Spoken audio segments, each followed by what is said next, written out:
President, I have the honor to announce, sir, that the invaders have been driven from our soil. Our soil. Our soil. My God in heaven. What did he think we were fighting for? We were not fighting for northern soil.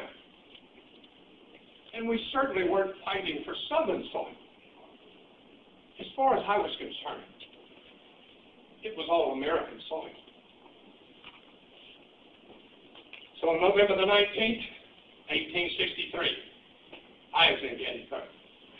I'd been invited by the governor of Pennsylvania to make a few appropriate remarks at the dedication of the cemetery where some of our soldiers were buried. Now understand, boys, I was not the main speaker that day.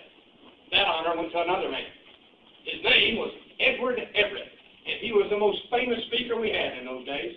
Mr. Everett stood up on the platform that day, and he talked to the crowd for 2 hours. It was a great speech. I liked it.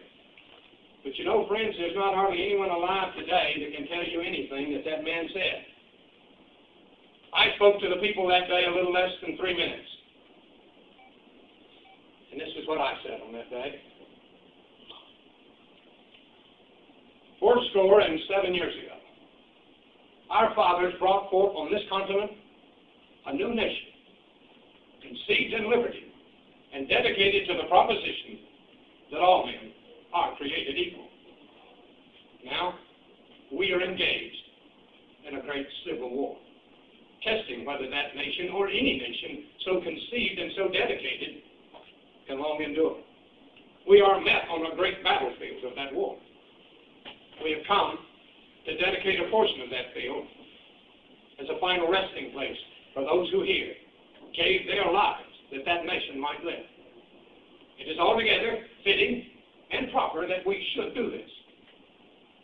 But in a larger sense, we cannot dedicate.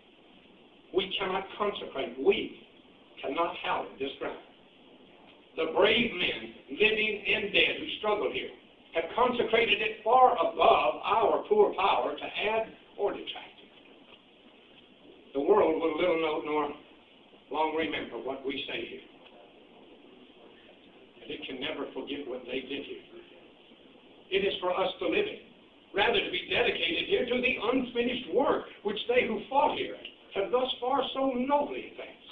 It's rather that we be here dedicated to the great task remaining before us, that from these honored dead, we take increased devotion to that cause for which they gave the last full measure of devotion, that we here highly resolve that these dead shall not have died in vain, and that this nation, under God, shall have a new birth of freedom, and a government of the people, by the people, for the people, shall not perish from the earth.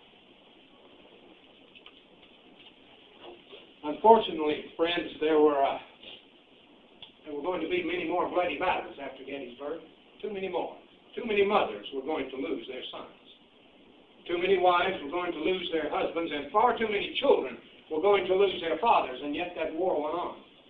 Until April the 9th, 1865, after more than 623,000 Americans had died, General Robert E. Lee and his army surrendered at Appomattox Courthouse, Virginia, and for all intent and purposes, the war was finally over.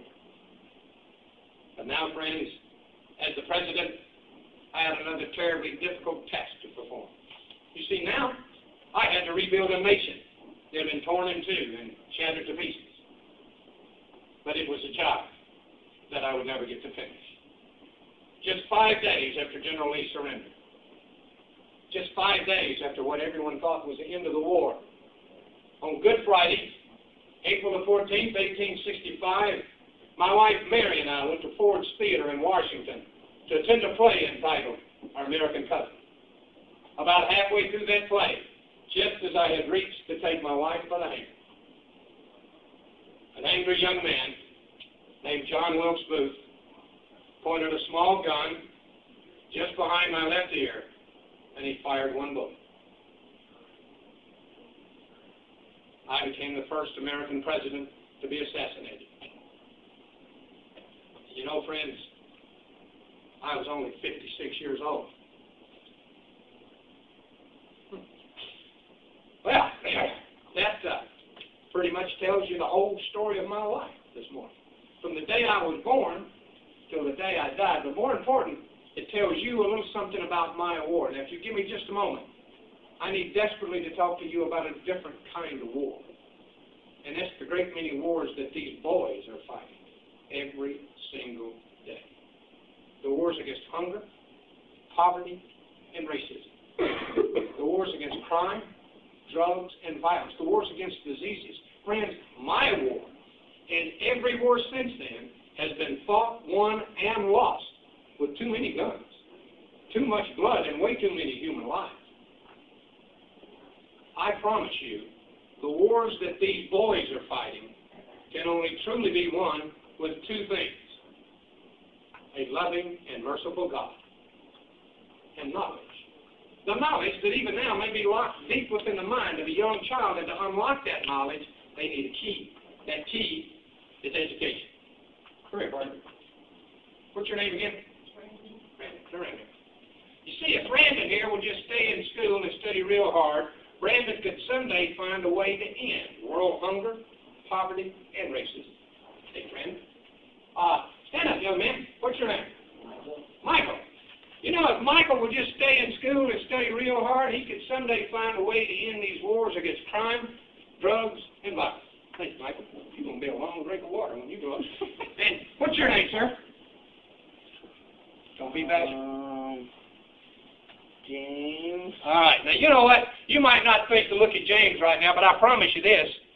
If James will just stay in school and study real hard, James could be the one person on this planet to find a cure for cancer, AIDS, leukemia, diabetes, just to name a few. Come on. What's your name? Jerry. Step up here. You know what? This young fella right here just stay in school and study real hard. He could grow up and be the president of the United States. You know? But guess what, boys? In your lifetime, there's going to be a woman president. Already in your lifetime, we've elected our first African-American president. Change is coming, and get ready, because in your lifetime, there's going to be an Asian president, a Hispanic president, and I hope and pray, a Native American president. It could be one of you in this room. You see, boys, as much as I enjoy coming here to tell you my story, that's not why I'm here this morning at all. I came here to beg you to stay in school, and I mean elementary school, middle school, high school, college, and graduate school.